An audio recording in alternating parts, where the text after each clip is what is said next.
Hello everybody, Happy New Year.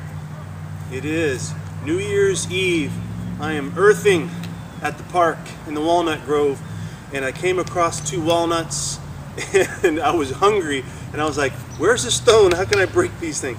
And I realized how hard they were, and then it reminded me of a quote that Stuart McGill had in one of his seminars. Stuart McGill is a guy who can teach how to save your back and save your hips, save your whole body, because he's a biomechanics expert at University of Waterloo in Canada. Anyway, he says whenever you squat, when you come back up, you should initiate that movement by cracking a walnut in your butt cheeks. Crack a walnut. Okay? And what that does, if you try that, now we've talked about hip hinge before, we're going to just hip hinge back.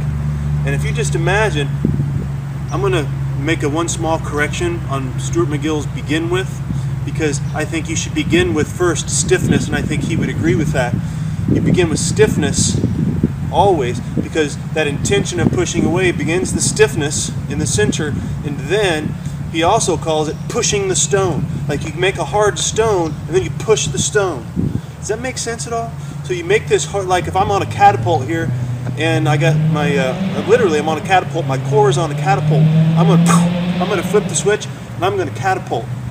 So it's a boom, but it's that external rotation that drives that extension system. That's the system that goes to sleep with stress, remember? So what this is going to do, this is going to stretch out the front of your hips. It's going to train your external rotation system, which has been asleep, and that's going to make you feel younger and stronger and more open and more spiraled open, because that's what this is all about, spiraling open, okay? You're going to crack the walnut, push the stone, and you'll be amazed. Make the stone, push the stone. Okay? You're going to feel amazing results from that. It's almost like you're going to be effortlessly propelled or lifted up, rather than the old, oh, how do you get out of a chair? Put your hands on your knees, push yourself up. No, it's sit and boom, push the stone, and you're up. Okay? Try that.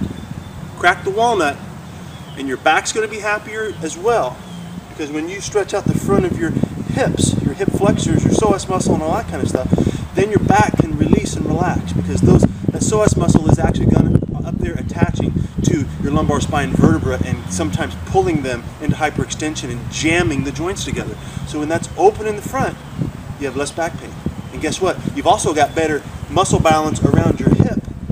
Most people walk with a slightly forward hip. When you have better muscle balance around your hip feels better as well. And you can walk more efficiently, you can walk faster, you can keep up in the airport, you can keep up with your kids, you can run faster, you can do all kinds of stuff better if your hips work good and you have a stiff center. You push the stone, crack a walnut, and we'll see you next time. Happy New Year. Crack a walnut.